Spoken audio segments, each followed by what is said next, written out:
Students. तो आज disorders of cardiovascular system जो हमने लास्ट लेक्चर में स्टार्ट किया था उसको हम कंटिन्यू करेंगे और होप सो कि आज ये लास्ट लेक्चर होगा हमारा कार्डियोवास्कुलर सिस्टम का। I will try to compile this topic in this last lecture. तो डिसऑर्डर्स ऑफ कार्डियोवास्कुलर सिस्टम में जो लास्ट हमने टॉपिक किया था, थोड़ा सा हम उसका एक रिव्यू ले लेते हैं कि हमने उसको कहाँ से शुरू किया था और कहाँ उसको छोड़ा था। तो डिसऑर्डर्स ऑफ जो कार्डियोवास्कुलर सिस्टम थे उसमें मैंने इसको आप जो डिसऑर्डर्स कार्डियोवास्कुलर सिस्टम को मैंने 3 टर्म्स के अंदर या 3 क्लासेस में उसको क्लासिफाई किया था। Disorders related to the heart, disorders related to the blood vessels and disorders related to the blood pressure.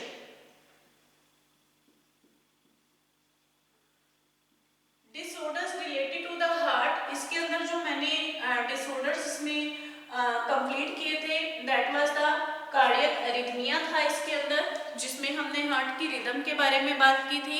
Cardiac failure था जिसमें हमने एक्यूट कार्डियक फेलियर और क्रोनिक कार्डियक फेलियर के बारे में बात की थी कि अगर हार्ट की जो मायोकार्डियल जो मसल्स होती हैं उनकी किसी रीजन से कॉन्ट्रैक्शन में प्रॉब्लम आ जाए तो उससे कार्डियक फेलियर हो सकता है। Angina pectoris, ischaemic heart disease, stenosis of valve और इनकम्पिटेंस ऑफ वॉल्व या मायोकार्डियल इन्फार्क्शन, ये सारे डिजीज मैं आपको ऑलरेडी हार्ट के टॉपिक में क्लियर करवा चुकी हूँ। नेक्स्ट है जो हमारे पास disorders related to blood vessels. Blood vessel से रिलेटेड डिसऑर्डर्स कौन कौन से हैं? Disorders related to blood vessels, disorders of blood vessels।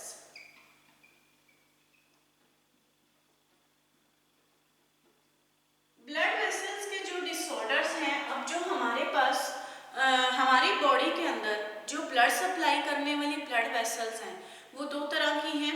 एक तो हमारे पास जो ऑक्सीजनेटेड ब्लड जो हमारी पूरी बॉडी के अंदर सर्कुलेट करती हैं, that is the arterial system, और एक जो हमारी पूरी बॉडी के अंदर डीऑक्सीजनेटेड ब्लड को कलेक्ट करके हार्ट के राइट एट्रियम तक लेकर जाती हैं, that is the venous system.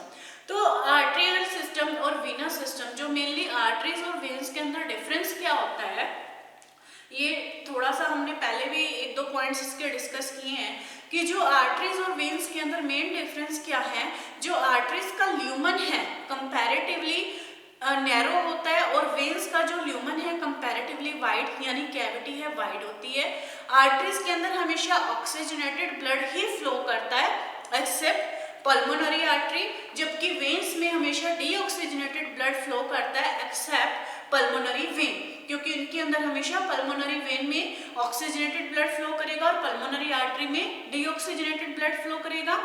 जो आर्टरीज होती हैं वो कभी भी डीप सीटेड नहीं होती, वो डीप सीटेड होती हैं, वो हमें सुपरफिशियली नहीं दिखाई देती। लेकिन जब जो वेन्स हैं, वेन्स हमें ऊपर से यानी सुपरफिशियली हमारे स्किन के नीचे जो है वेन्स क्लियरली दिखाई देती है। इसलिए जब भी इंजेक्शंस लगाते हैं, इंट्रावीनस इंजेक्शन, आईवी इंजेक्शन आपने सुने हैं लेकिन आईए इंजेक्शन नहीं सुने होंगे कभी, क्योंकि जो हमारे इंजेक्शंस लगते हैं वो वेन्स में, वेन्स क्लियरली ऊपर से विजिबल हो जाती हैं। एक जो मेन डिफरेंस है आर्टरीज और वेन्स के अंदर, मेन डिफरेंस ये है कि जो आर्टरीज है, आर्टरीज के अंदर कोई भी वॉल्व्स नहीं होते, लेकिन वेन में छोटे छोटे वॉल्व्स होते हैं ताकि कहीं से भी बैक फ्लो की कंडीशन ना हो। तो ये थे मेनली आर्टरीज और वेन्स के अंदर डिफरेंस। तो इनकी आर्टरीज और वेन्स की कैरेक्टरिस्टिक्स भी डिफरेंस है, दोनों का फंक्शन भी डिफरेंट है, तो ऑब्वियसली दोनों से रिलेटेड प्रॉब्लम्स भी डिफरेंट होंगी। तो इसलिए जो ब्लड वेसल से रिलेटेड प्रॉब्लम्स हैं, ब्लड वेसल से रिलेटेड प्रॉब्लम्स को हमने 2 पार्ट्स में डिवाइड किया हुआ है। The problems related to the arteries, problems of arteries and problems of veins. सबसे पहले प्रॉब्लम्स ऑफ आर्टरीज में हम डिस्कस करेंगे। First one is the arteriosclerosis. इसमें एक एक मैं आपको बताती रहूंगी कि ये क्या है और एक एक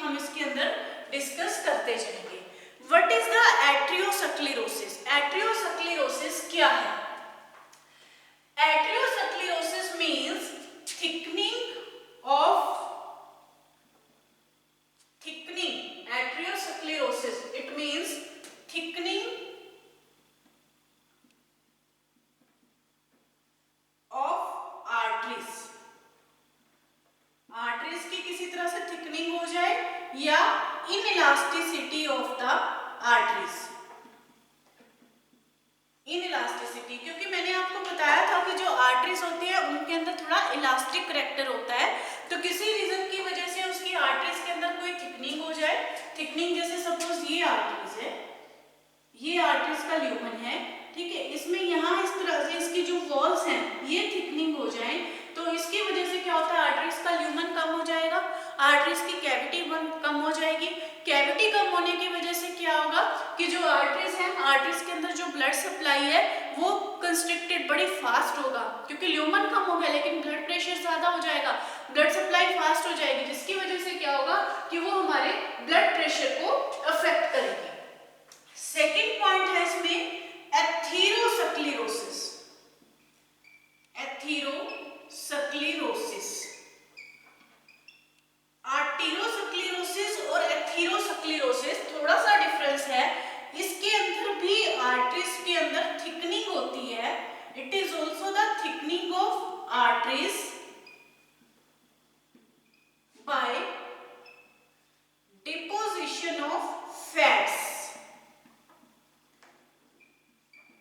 फैट्स जो हैं आर्टरीज के अंदर जमा हो जाते हैं, जिसको हम बोलते हैं कोलेस्ट्रॉल, कोलेस्ट्रॉल डिपॉजिट हो जाते हैं, जिसकी वजह से एथेरोस्क्लेरोसिस, जब कोलेस्ट्रॉल डिपॉजिट होने की वजह से क्या होता है कि कहीं ना कहीं क्लोट्स बन जाते हैं, ठीक है, और कोलेस्ट्रॉल डिपॉजिट होने की वजह से जो आर्टरीज का ल्यूमन कम हो जाता है, जिसकी वजह से सेम प्रॉब्लम फिर से आएगी जो एथेरोस्क्लेरोसिस में आई थी। थर्ड जो इसके अंदर है that is,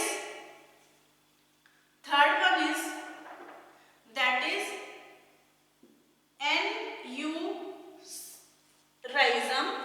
aneurysm, that is dilation of the arteries,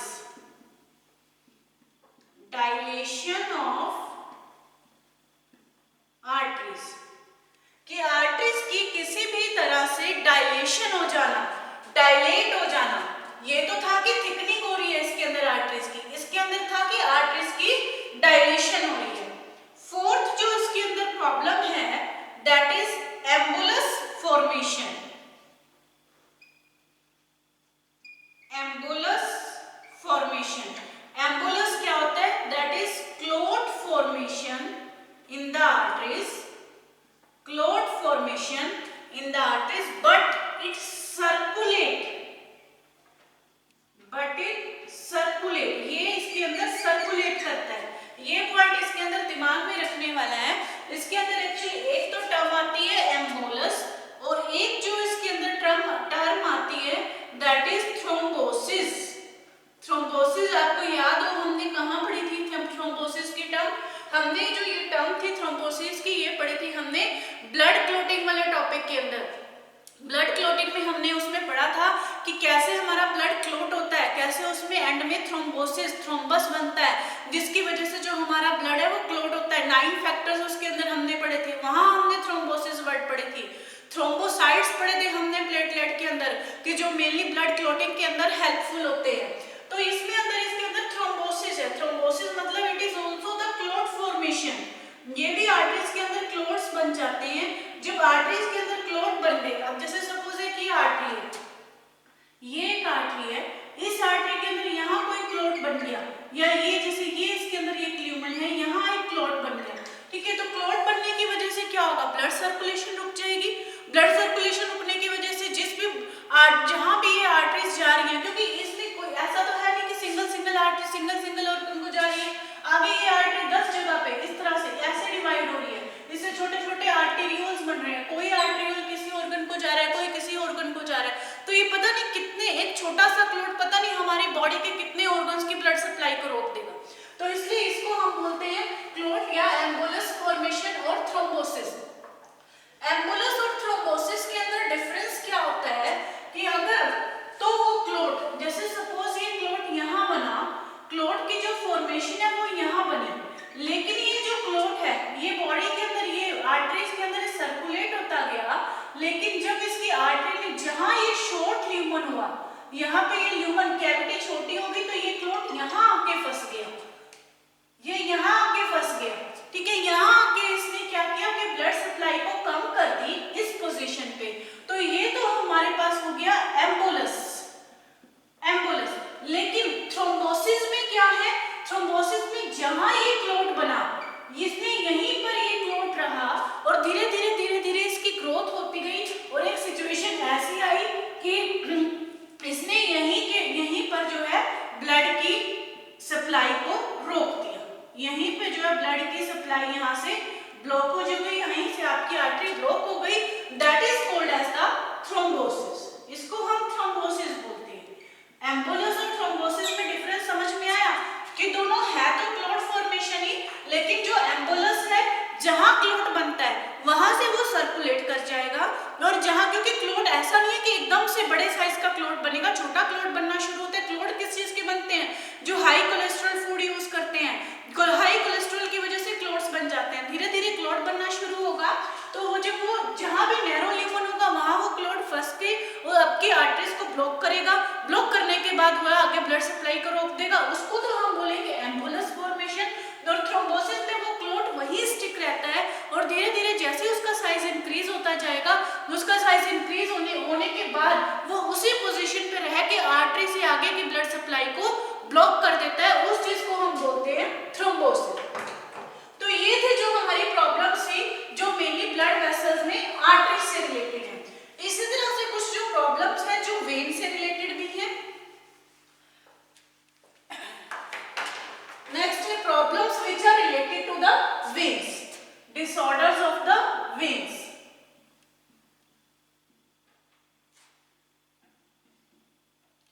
disorder of veins, first जो इसके अंदर डिसऑर्डर है दैट इज फ्लेबाइटिस। फ्लेबाइटिस, इसकी जो क्लासिफिकेशन है मैंने आपको 8th लेक्चर के अंदर पूरी कंप्लीट क्लासिफिकेशन इसके अंदर लिखवाई है, तो आप क्लासिफिकेशन पहले वहां से देखिए और फिर इसको समझिए, फिर इसका आपको जो है ऑर्डर क्लियरली समझ में आएगा कि इसमें हम क्या डिस्कस कर रहे हैं। तो पहले 8th लेक्चर को देखने के बाद ही आप 9th लेक्चर को देखिए। फ्लेबाइटिस, फ्लेबाइटिस में क्या होता है, that is the inflammation of the veins,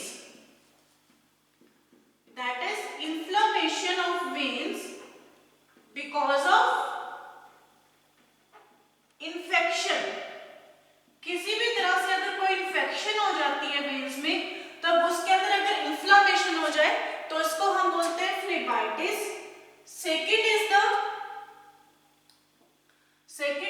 venous thrombosis, venous thrombosis। अब थ्रोम्बोसिस वर्ड फिर से यहाँ आ गया, इसका मतलब क्लॉट फॉर्मेशन, कि वेन्स के अंदर अगर क्लॉट बन जाता है that is called as a venous thrombosis। Third one is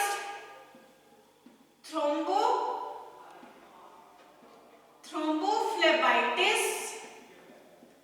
thrombophlebitis यहाँ फिर से नाम से क्लियर है, थ्रोम्बो मींस क्लॉट और फ्लेबाइटिस मींस इन्फ्लेमेशन, यानी क्लॉट की वजह से inflammation, inflammation of veins due to clot formation, due to clot formation. और जो लास्ट है इसके अंदर that is varicose vein. Varicose vein, varicose जो वेन की प्रॉब्लम है ये मेनली जो टिबियल वेन्स होती हैं, एंटीरियर टिबियल वेन्स, उनके अंदर आती है। एंटीरियर टिबियल वेन्स जो लेग्स में नीचे जो हमारे एंकल के पास जो वेन्स हैं, टिबियल वेन्स हैं, या जो हमारे रिस्ट के पास जो लॉन्ग वेन्स होती हैं, उनके अंदर मेनली ये प्रॉब्लम आती है। वेरिकोज वेन की प्रॉब्लम जैसे बहुत कॉमन प्रॉब्लम है वेरिकोज वेन की। इसमें क्या होता है कि कुछ वेन्स जैसे जैसे एज बढ़ती है, एल्डर एज में, आफ्टर द मतलब कि 25, 30, 35 के बाद, या जो लोग लॉन्ग टाइम के लिए खड़े रहते हैं या लॉन्ग टाइम के लिए उनकी वॉकिंग जो कोई जॉब है या वॉकिंग है, तो उसके केस में क्या होता है कि जो वेन्स होती हैं, जो लॉन्ग टिबियल वेन्स हैं या हैंड्स की भी जो वेन्स होती हैं, एज के साथ ये वेन्स बड़ी सुपरफिशियली स्किन के ऊपर नजर आने लगती हैं, तो उस प्रॉब्लम को बोलते हैं वेरिकोज वेन। उसके नजर आने का रीजन क्या है वेरिकोज वेन का? कि जो वेन्स होती हैं, वेन्स के अंदर मैंने आपको बताया कि छोटे छोटे इसके अंदर वॉल्स होते हैं। वॉल्स की वजह से क्या होता है कि वेन्स में ये बैक फ्लो को रोकते हैं ताकि बैक फ्लो ना हो। तो वेरिकोज वेन के टाइम पे क्या होता है कि इन वेन्स की थोड़ी डायलेशन हो जाती है एज के आने के बाद। उसकी वजह से क्या होता है कि इनके वॉल्स काम करना बंद कर देंगे और वेन्स में जो है बैक फ्लो होना बंद हो जाता है। बैक फ्लो बंद होने की वजह से वहां वेन्स में अगर एक ही पोजीशन में सपोज आप ज्यादा टाइम तक खड़े रहेंगे, ऐसा कुछ है, तो उस केस में क्या होगा कि ब्लड सप्लाई, ब्लड प्रेशर बहुत ज्यादा हो जाएगा हमारी वेन्स के अंदर, जिसकी वजह से वो वेन्स के अंदर स्वेलिंग आ जाएगी और वो वेन्स जो है सुपरफिशियली नजर आने लगती हैं। तो उस प्रॉब्लम को हम बोलते हैं वेरिकोज वेन। बहुत कॉमन प्रॉब्लम है ये वेरिकोज वेन। तो ये एक बार सारे के सारे जो टॉपिक दोबारा से डिस्कस करें हम, disorders of blood vessels. Disorders of blood vessels में जो फर्स्ट प्रॉब्लम थी एथेरोस्क्लेरोसिस, जिसमें थिकनिंग ऑफ आर्टरीज है किसी भी रीजन की वजह से या इनइलास्टिसिटी। एथेरोस्क्लेरोसिस, एटेरो और एथेरो, सिर्फ डिफरेंस क्या है कि इसमें फैट्स की डिपोजिशन से थिकनिंग हो रही है। एन्यूराइज्म इसका जस्ट अपोजिट है, यहाँ डायलेशन हो रही है। एम्बोलस और थ्रोम्बोसिस दोनों में क्लॉट की फॉर्मेशन होती है, लेकिन एम्बोलस में जो क्लॉट बनता है वो क्लॉट एक जगह से दूसरी जगह पे सर्कुलेट कर जाता है, लेकिन जो थ्रोम्बोसिस है, थ्रोम्बोसिस के अंदर जो क्लॉट बनता है वो क्लॉट उसी जगह पर रहकर आर्टरीज को ब्लॉक करके आगे ब्लड सप्लाई को रोक देगा। Next is the disorders of veins. Veins के डिसऑर्डर्स में फर्स्ट प्रॉब्लम है फ्लेबाइटिस, जिसमें वेन्स की इन्फ्लेमेशन हो जाएगी due to the infection. Second is vein thrombosis, vein thrombosis जिसमें क्लॉट फॉर्मेशन होती है। थ्रोम्बोफ्लेबाइटिस जिसमें क्लॉट की वजह से वेन्स के अंदर इन्फ्लेमेशन हो जाए। और वेरिकोज वेन, जब वेन्स जो है सुपरफिशियली नजर आने लगती है, that is called as the varicose vein. मेरे ख्याल से ये टॉपिक आपको क्लियर हो गया होगा। तो लास्ट जो इसका टॉपिक है वो क्लियर करते हैं, that is the problems related to the blood pressure. इसको मैं ब्लड प्रेशर के टॉपिक में ऑलरेडी कवर भी करवा चुकी हूँ, एक बार यहाँ फिर से डिस्कस करते हैं। Problems related to the blood pressure, problems of blood pressure.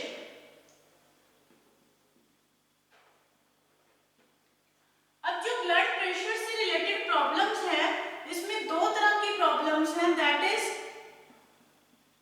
Hypertension and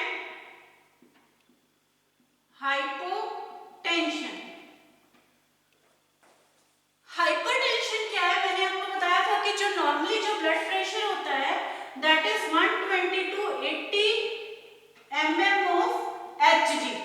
ये नॉर्मल ब्लड प्रेशर है, जिसमें 120 mm of Hg क्या है? It is the systolic blood pressure.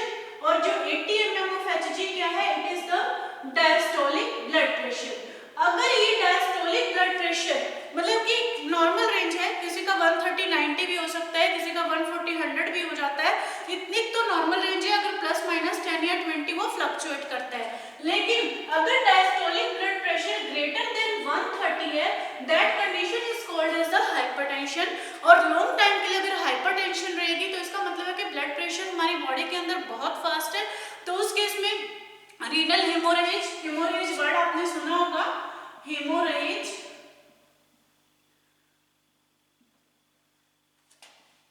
Haemorrhage